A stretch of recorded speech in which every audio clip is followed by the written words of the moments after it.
Students, देखिए आज हम लोग जैक बोर्ड द्वारा बायोलॉजी का सेट पेपर 2 सॉल्व कर रहे हैं। बायोलॉजी का कोर कंसेप्ट आप लोग का डेवलप किया जाएगा इस सॉल्यूशन के माध्यम से। तो सेकेंड सेट का देखिए ग्रुप ए का हम लोग कल सॉल्व करेंगे। ग्रुप ए को ग्रुप ए में क्वेश्चन दिया हुआ है, 7 क्वेश्चन है, ऑब्जेक्टिव है, 1 वर्ड में आंसर करना है। फर्स्ट क्वेश्चन कहता है कि what is the cellular respiration. Cellular respiration किसको कहेंगे?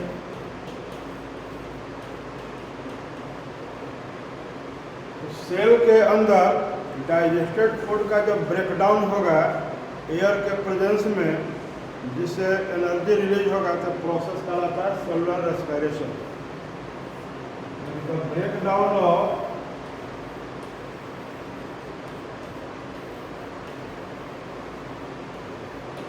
डाइजेस्टेड फूड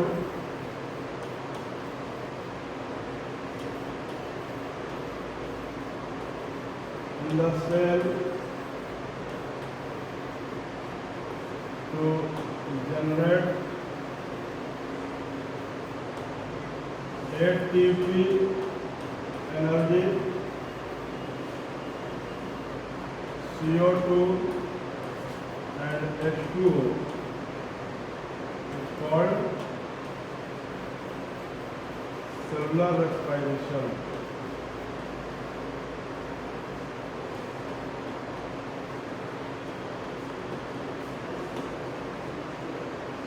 सेल के अंदर का ब्रेकडाउन हो गया, इसका तो डाइजेस्टेड फूड का प्रोसेस हो गया सेलुलर रेस्पिरेशन।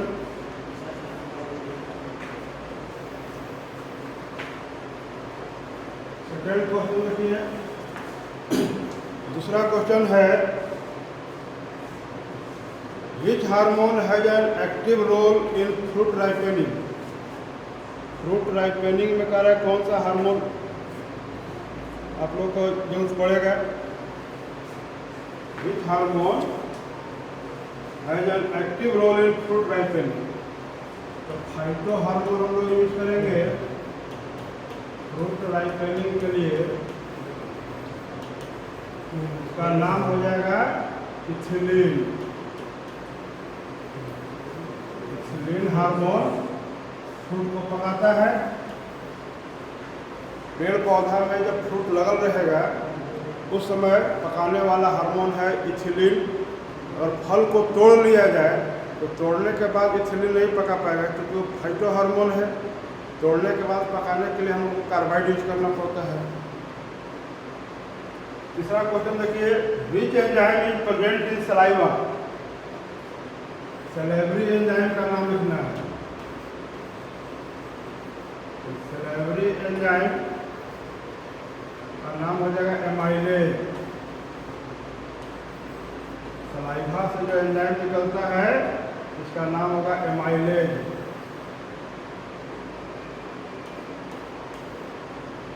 नंबर क्वेश्चन देखिए 4 नंबर है कि which node is called pacemaker. Pacemaker मतलब हार्ट को बीट कराने वाला कौन सा नोड है? इसका आंसर हो जाएगा SA node. SAN cyano atrial node. SAN और SVN साइनो वेंट्रिकल नोड भी होता है। SAN को कहते हैं पेस मेकर, क्योंकि यहीं से इम्पल्स जनरेट होगा।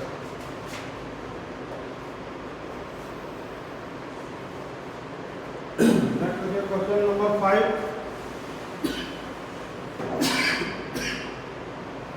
What is the structural and functional unit of kidney.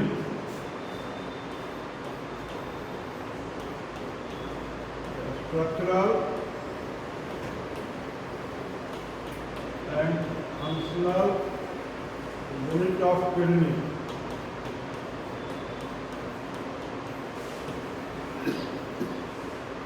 इसका आंसर हो जाएगा नेफ्रॉन।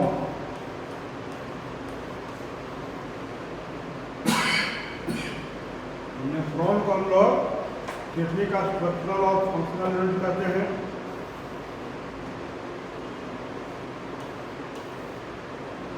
नेक्स्ट क्वेश्चन देखिए 6 number, what is the locomotory organ of Jugulina? Locomotory organ of Jugulina. Jugulina किस अंग द्वारा चलता है? इसका लोकोमोटरी ऑर्गन क्या है?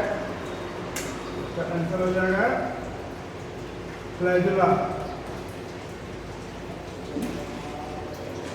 फ्लैजुला से चले गए।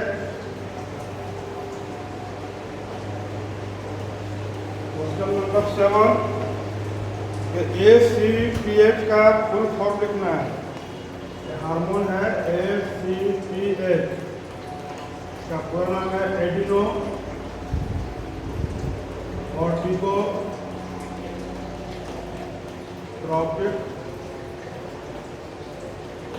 हार्मोन। एडिनो कॉर्टिकोट्रॉपिक हार्मोन, ये जो है एड्रिनल ग्लैंड से निकलने वाला हार्मोन है। इस तरह से ग्रुप ए का 7 क्वेश्चन हम लोग कर लिए। अब देखिए ग्रुप बी में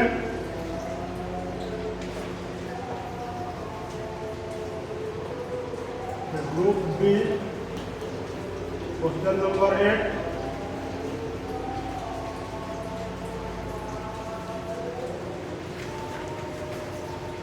name the hormone secreted by placenta. Hormone secreted by placenta। Hormone secreted by placenta।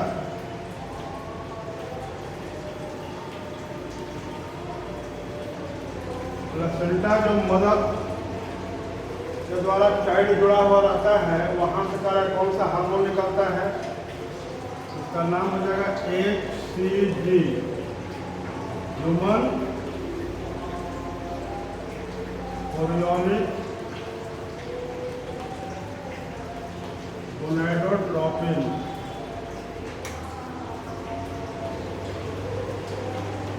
Human chorionic gonadotropin hormone placenta से निकलने वाला हार्मोन है।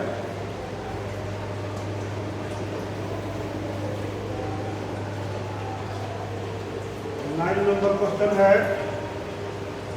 Name one type of movement in hydra. Movement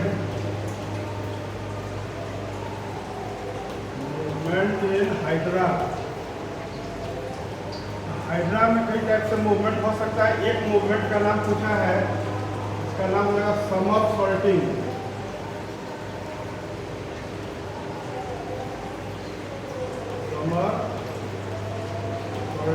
movement.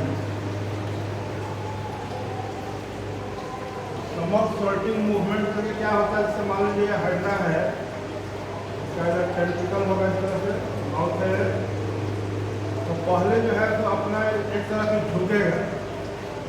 झुकने के बाद क्या होगा? धीरे धीरे टेंटिकल जो है सरफेस को अटैच करेगा। इस तरह से झुकना प्रारंभ किया।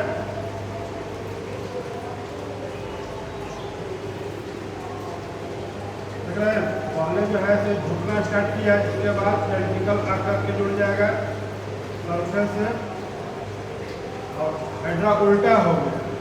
इसके बाद फिर से देखिए इधर से मुड़ेगा ये और सीधा हो जाएगा धीरे धीरे। टेंटिकल सरफेस अटैच और धीरे धीरे मुड़ रहा है और लास्ट में जो है फिर से सीधा हो गया। ऐसा मूवमेंट बना था somersaulting movement.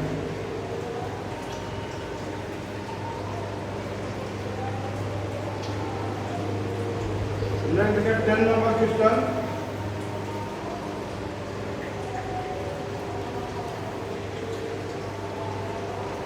Right down the name of excretory product. Excretory product का नाम लिखना है।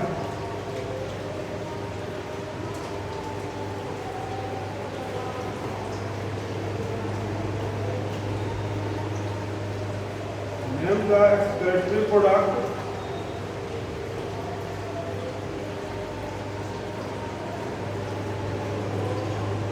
एक्सप्रेटरी प्रोडक्ट में देखिए पहला दे रहा है अमोनोटेलेजी। अमोनोटेलेजी मतलब ऐसे एनिमल जिसमें अमोनिया निकलता है, तो इसका एक्सप्रेटरी प्रोडक्ट हो जाएगा ammonia NH3।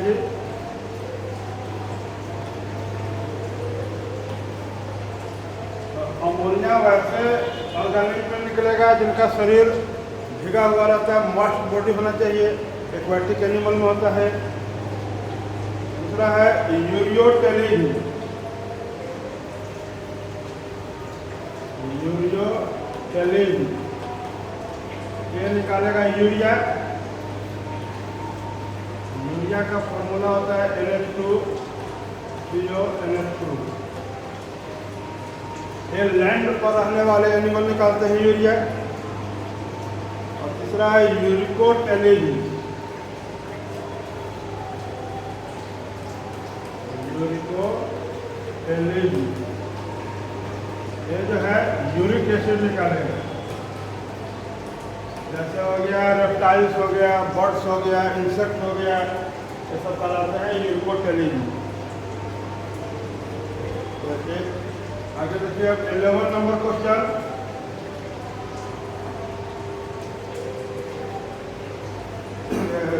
What is cardiac cycle?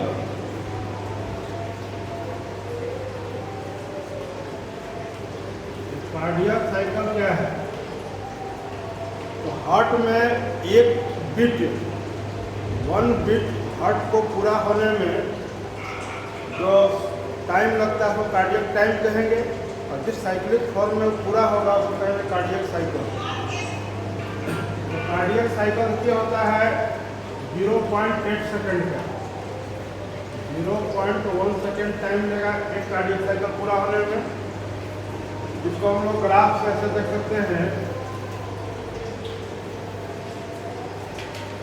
0.8 को 3 भागों में बांट दीजिए, 0.1 सेकेंड, 0.3 सेकेंड और 0.4 सेकेंड। तो सबसे कम टाइम जो है लेता है atrial systole. Atrial systole 0.1 second में पूरा हो जाएगा। इसके बाद हो जाएगा वेंट्रिकल सिस्टोल।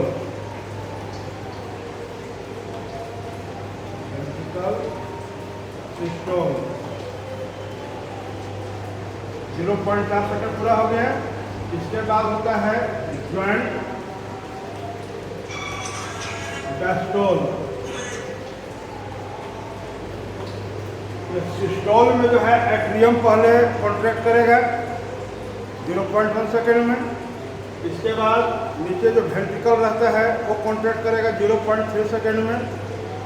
इसके बाद रिलैक्स हो जाएगा एट्रियम, दोनों वेंट्रिकल रिलैक्स होगा, इसको कहेंगे ज्वाइंट डायस्टोल। ये पूरा साइकिल कहलाता है कार्डियक साइकिल। कार्डियक साइकिल को अगर लिखना चाहें तो लिख सकते हैं इस तरह से डिफिनेशन इसका, the cyclic event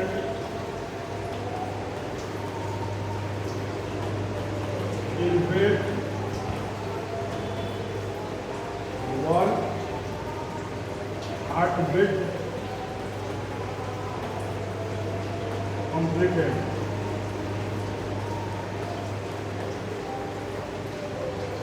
cyclic event है जिसमें कह रहा है कि एक हार्टबीट कंप्लीट हो जाता है। नेक्स्ट क्वेश्चन देखिए 12 नंबर। 12 नंबर क्वेश्चन का रहा है कि what are the 3 steps of cellular respiration? 3 steps of cellular respiration. Cellular respiration का 3 स्टेप क्या हो सकता है? तो पहला स्टेप हो जाएगा इनहेलेशन।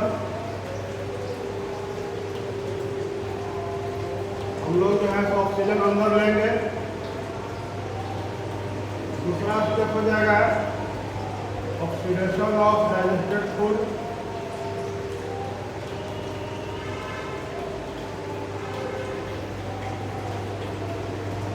डाइजेस्टेड फूड का ऑक्सीडेशन होगा। और तीसरा हो जाएगा एक्सपायरेशन। इसमें जो है कार्बन डाइऑक्साइड, वाटर वेपर फेफड़ा से बाहर निकाल दिया जाएगा।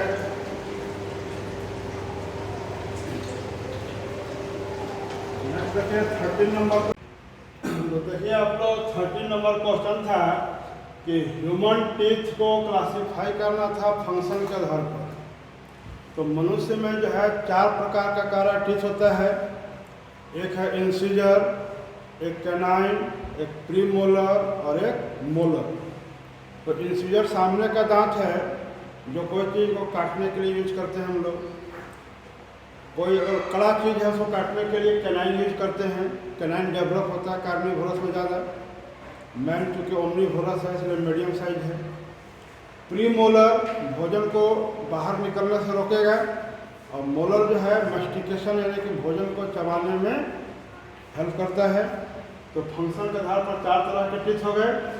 डेंटल फार्मूला अगर हम लिखेंगे मैन का, देखिए ICPMM, ऊपर में देखिए 21 तेईस, नीचे भी 21 तेईस, यानी कि 2 पार्ट में अगर इसको हम लोग बांट दें तो हाफ पार्ट लेफ्ट में, हाफ राइट में, ऊपर नीचे। इसको जोड़ने का तरीका है, देखिए 2 2 4 हो गया, 2 6 4 10 2 6 16, और 2 से इसको मल्टीप्लाई कर देंगे तो हो जाएगा 32 टीथ। 13 नंबर क्वेश्चन आप लोग देख लिए। नेक्स्ट देखिए 14 नंबर क्वेश्चन कहता है कि साइटोकिनिन हार्मोन जो प्लांट में होता है उसका फंक्शन बताना है। साइटोकिनिन हार्मोन का फंक्शन क्या है? तो साइटोकिनिन का पहला फंक्शन कहता है सेल डिवीजन। ये प्लांट में सेल डिवीजन कराने के लिए जरूरी है। जब सेल डिवीजन होगा तो ज़्यादा से ज़्यादा टिश्यू का फॉर्मेशन होगा जिससे झाड़ी नुमा पौधा बनता है, तो कहता है बुशी शूट फॉर्मेशन। और तीसरा है टिश्यू डिफ्रेंशिएशन। टिश्यू कल्चर जब हम लोग करते हैं तो एक टिश्यू से जो है बहुत सारे टिश्यू, मास ऑफ टिश्यू यानी कैलस बनाते हैं जिससे अलग अलग ऑर्गन बनता है प्लांट का, ये टिश्यू डिफ्रेंशिएशन। तो 14 नंबर क्वेश्चन में साइटोकिनिन का फंक्शन लिखना था। ये 3 फंक्शन देखिए हम लोग यहाँ पर लिखे। तो अब हम लोग देखेंगे group C. Group C long question है। इसका पहला क्वेश्चन हो गया 15 number question, fill in the blanks है। ब्लैंक्स को फिल करना है कि रेस्पायरेशन में क्या बाहर निकलता है। तो सेलुलर रेस्पायरेशन जब होगा तो कार्बन डाइऑक्साइड गैस, वाटर, उसके साथ एनर्जी एटीपी बाहर निकलता है। दूसरा क्वेश्चन कहता है कि ग्लाइकोलिसिस में कितना एटीपी यूज होता है। तो ग्लाइकोलिसिस प्रोसेस फर्स्ट प्रोसेस है सेलुलर रेस्पिरेशन का। तो ग्लाइकोलिसिस में 2 एटीपी कंज्यूम होता है, 10 एटीपी बनता है टोटल। तो नेट गेन अगर पूछता है तो 8 एटीपी कहते हैं, लेकिन यहाँ क्वेश्चन पूछा है कितना एटीपी यूज होता है, तो केवल 2 एटीपी यूज हो रहा है। फिर है कि ग्लाइकोलिसिस प्रोसेस फर्स्ट प्रोसेस है सेलुलर रेस्पिरेशन का। फिर चौथा क्वेश्चन था कि सेल का जो है पावर हाउस किसको कहा जाता है। तो माइटोकॉन्ड्रिया में चूंकि सेलुलर रेस्पिरेशन पूरा होता है इसलिए माइटोकॉन्ड्रिया को कहेंगे power house of the cell. पांचवा क्वेश्चन था कि कौन सा हार्मोन है जो प्लांट में लीफ के सेनेसेंस करा देता है, लीफ में एजिंग करा देगा, लीफ को बूढ़ा कौन बना देगा। तो वो होता है एब्सिसिक एसिड ABA। तो 5 question fill in the blanks था क्वेश्चन नंबर 15 का। नेक्स्ट क्वेश्चन देखिए 16 नंबर, हालांकि कौन सा ज्वाइंट, इधर ज्वाइंट दिया हुआ है कहाँ पाया जाता है, मैचिंग कराना था। जैसे पहला बॉल एंड सॉकेट ज्वाइंट। तो बॉल एंड सॉकेट ज्वाइंट 2 जगह पाया जाता है, एक शोल्डर में पाया जाए कंधा के पास, और एक हिप ज्वाइंट 2 जगह होगा आपका बॉल एंड सॉकेट। दूसरा है ग्लाइडिंग ज्वाइंट। तो तो ग्लाइडिंग जॉइंट देखिए, हाथ का जो अंगूठा है इसको कहते हैं कि यहाँ पर रिस्ट है कार्पल, यह है मेटाकार्पल्स, यह है फेलेंजे। तो कहता है कार्पल्स के बीच में, यानी अंगूठा जहाँ से जुड़ा हुआ है यहीं पर ग्लाइडिंग होता है। हिंज जॉइंट कहाँ है? तो हिंज मतलब होता है एक तरफ मूवमेंट। जैसे कि किवाड़ देखते हैं घर में, दरवाजा में जो किवाड़ लगा होता है एक तरफ फिक्स होता है, दूसरा तरफ जब फोर्स लगाते हैं तो खुलता है। तो हमारा केहनी जो है नी और एल्बो, पैर में हो गया नी, हाथ में एल्बो, दोनों को केवल हम लोग ऊपर नीचे मूवमेंट करा सकते हैं, इसको कहते हैं हिंज जॉइंट। पाइवोट जॉइंट कहाँ होगा? तो रीढ़ का जो हड्डी होता है, मनुष्य में 26 को होता है वर्टिब्रल कॉलम, जिसमें पहला का नाम होता है एटलस, दूसरा का नाम है एक्सिस। तो एटलस और एक्सिस के बीच में जो मूवमेंट होगा जिस जॉइंट के कारण, उसका नाम है एक्सिस जॉइंट। और पांचवा था इमूवेबल जॉइंट। इमूवेबल माने मूव नहीं कर सकता, ऐसा जॉइंट है, और इसको फाइब्रस जॉइंट भी कहते हैं। यह स्कल यानी कि खोपड़ी के हड्डी में पाया जाता है। तो 5 तरह के जॉइंट दिया हुआ था मैच कराने के लिए, सबका आंसर सामने के लिखा हुआ है, इसको याद करना होगा आप लोग को। तो समझ लीजिए पहले कहाँ कहाँ होता है, इसके बाद इसको याद कर लीजिए। नेक्स्ट क्वेश्चन है 17 number, hormones useful for pregnancy. कौन सा हार्मोन है जो प्रेगनेंसी को मेंटेन करता है? तो मैन में देखिएगा तो पहला प्रोजेस्टेरॉन। प्रोजेस्टेरॉन हार्मोन जो है यूटेरस को फैसिलिटेट करेगा कि एम्ब्रियो उसमें जाकर के डेवलप हो, यानी पहला मोरला स्टेज जो होता है यूटेरस में इम्प्लांट होगा प्रोजेस्टेरॉन हार्मोन से। जब एम्ब्रियो का डेवलपमेंट स्टार्ट हो जाता है तो 3 से 4 मंथ तक उसको सपोर्ट करने के लिए, न्यूट्रिशन प्रोवाइड करने के लिए जो हार्मोन निकलेगा उसका नाम है HCG, ह्यूमन कोरियोनिक गोनाडोट्रोपिन। तो दोनों हार्मोन जो हैं प्रेगनेंसी को मेंटेन करते हैं। तो नेक्स्ट क्वेश्चन आपका 18 नंबर है कि ह्यूमन के एक्सक्रेटरी सिस्टम का लेवल डायग्राम बनाना है। ह्यूमन का जानते हैं कि एक्सक्रेटरी ऑर्गन होता है किडनी। तो यहाँ पर मैन में बीन के आकार का एक पेयर किडनी है।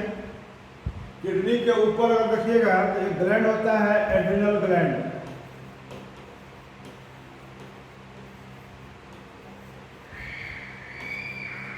एड्रिनल ग्लैंड जिसको किडनी का कैप भी कह सकते हैं।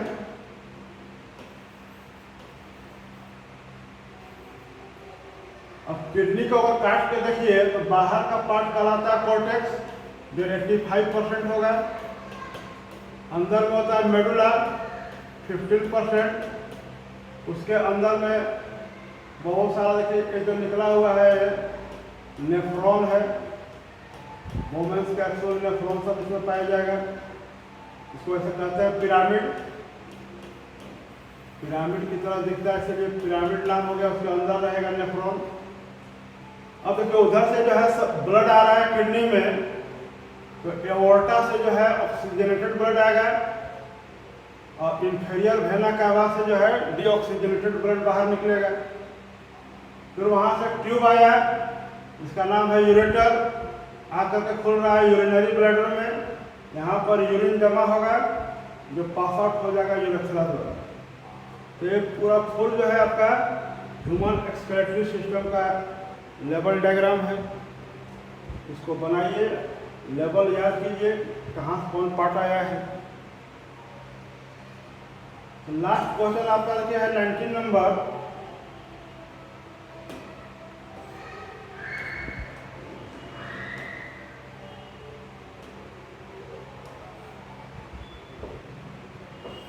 तो 19 नंबर है ब्लड सर्कुलेशन इन मैन। मनुष्य में ब्लड का सर्कुलेशन कैसे होता है?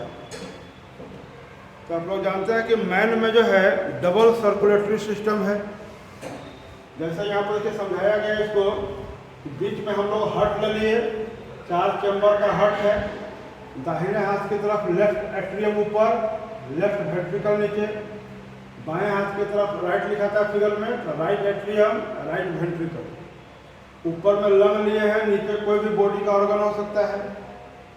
तो सबसे पहले देखिए, ब्लड जो है ऑर्गन से एक ट्यूब के द्वारा पहुंच रहा है राइट एट्रियम में, जिसका नाम है वेना कैवा या systemic when. Systemic when deoxygenated blood को राइट एट्रियम में लाएगा, जहां से भाल्व जब खुलेगा ट्राइकस्पिड भाल्व, तो ब्लड भर जाएगा राइट वेंट्रिकल में। राइट वेंट्रिकल में प्रेशर ज़्यादा होगा, तो यहाँ देखिए रहता है सेमीलुनर भाल्व। सेमीलुनर भाल्व जब खुलेगा तो यहाँ से ब्लड निकल करके चला गया ऑक्सीजन लेने के लिए लंग में। लंग से जब ऑक्सीजन लेगा तो पल्मोनरी वेन द्वारा लेफ्ट वेंट्रिकल में पहुँचेगा। यहाँ से बाइकस्पिड भाल्व जो है एक खुला और ब्लड आकर भर गया लेफ्ट वेंट्रिकल में। लेफ्ट वेंट्रिकल में जब प्रेशर हाई होगा तो फिर यहाँ सेमीलुनर भाल्व खुलेगा और एओर्टा या सिस्टेमिक आर्टरी द्वारा बॉडी के डिफरेंट पार्ट में पहुंच जाएगा। इसी चीज को देखिए, यहाँ पर हम लोग लिखे हुए हैं कि in human double circulatory system present, because in the heart blood comes 2 times, one from body organ by the systemic vein and second from lung by the pulmonary vein. So this is the mechanism of circulatory system in man. इस तरह से 19 questions जो set 2 का आप लोग का दिया हुआ था, इसका डिस्कशन किया गया। I hope it will be useful for you. Thank you for watching this video.